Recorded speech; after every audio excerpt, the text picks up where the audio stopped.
Hello, this is Group 2 and this is our presentation on evolution, artificial selection and the domestication of dogs.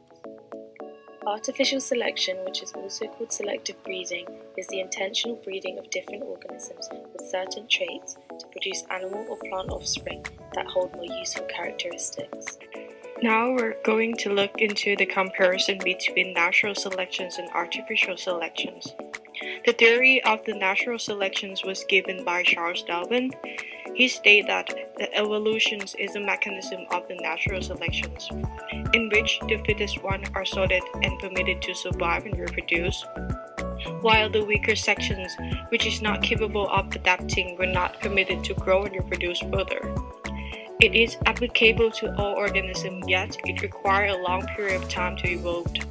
However, artificial selections is created to enhance the quality of the desirable traits. For example, we crossbreed the plants to get the new plant varieties. This process takes a shorter time than the natural selections, but cannot be applied to all kinds of organisms.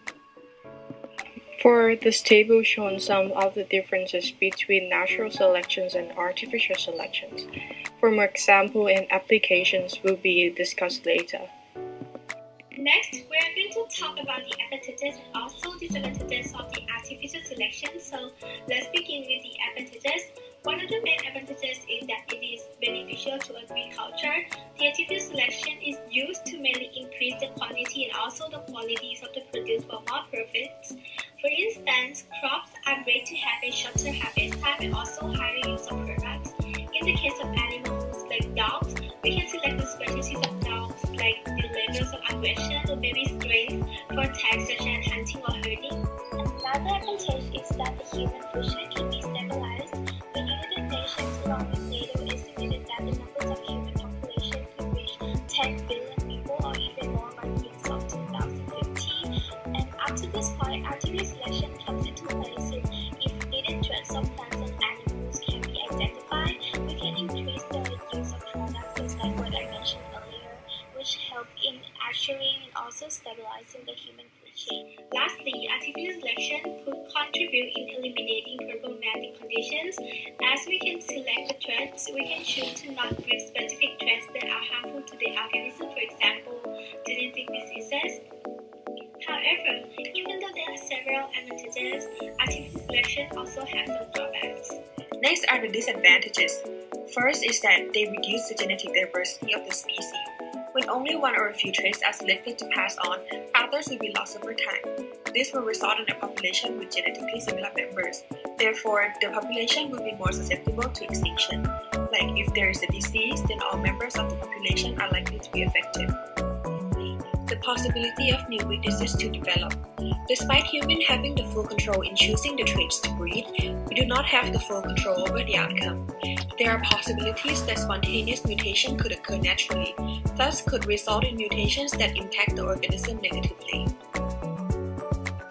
Another disadvantage is that the traits humans claim desirable might be damaging to the organism. An example to illustrate is the short and wrinkled snouts of pugs. It is a very desirable trait among pet owners. However, from the dog's perspective, it is highly unbeneficial, as it could lead to issues like difficulties in breathing or skin issues from the wrinkled folds. Lastly, as selective breeding aims to breed a favorable trait, in cases where that trait is not transferred to its offspring, it could encourage a disposal of life. The animal could also be treated badly, thus lead to ethical issues like puppy mills, which are condemned for their large scale and harsh breeding conditions. As we mentioned, applications of artificial selection has long been used by humans. We create chickens that produce large eggs, wheat plants that produce lots of grains, cows that produce lots of milk, and not to forget dogs that are humans' best friends. And thanks to our advanced techniques in molecular to help us prove that actually dogs are descended from grey wolves. However, surprisingly, these different breeds of dogs that look extremely different from each other are not different species. I know this might be hard to believe. Even tiny differences between some fish, birds, or monkeys, we place them as separate species or subspecies.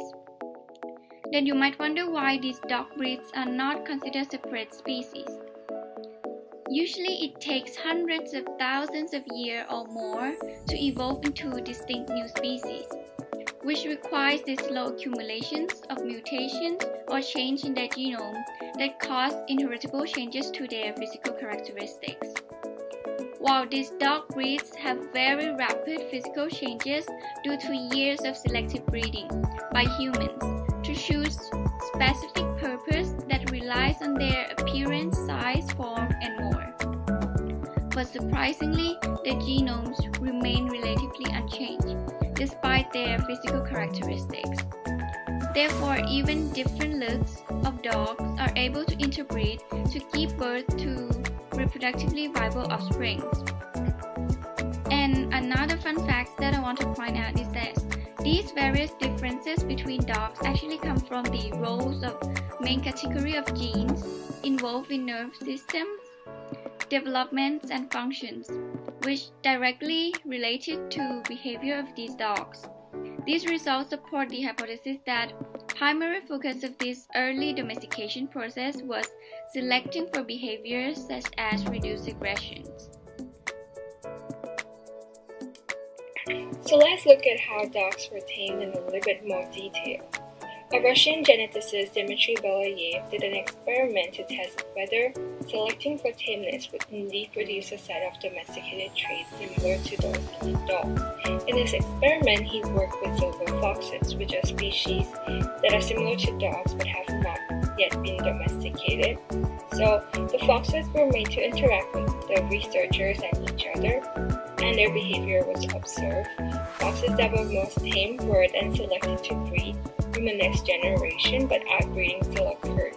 Physical and temperamental changes were observed, such as development of floppy ears, curved tails, which reflected traits that are seen in dogs. Hence, through Belyayev's experiment, we are able to get an insight on how dogs may have evolved from the wolves and how they may have got the behavioral and physical traits that they have today. So here's a question we'd like to leave you thinking about. To what extent should we be allowed to interfere in the genetic makeup of animals and plants through selective breeding and genetic modifications? Overall, artificial selection and the modification of genetic makeup is always going to be discussed and debated. It may be unnatural, but it's also a showcase of how far our technology and ability has developed as a species. The evolution and domestication of dogs has been much more varied than it ever could have been naturally. And now, as a result of our interference, we have countless breeds of dogs to choose from, with desirable traits, attractive looks, and playful behavior. The future is likely to bring a lot more successful advancements. To be able to control and limit our interference may be an important issue in the future.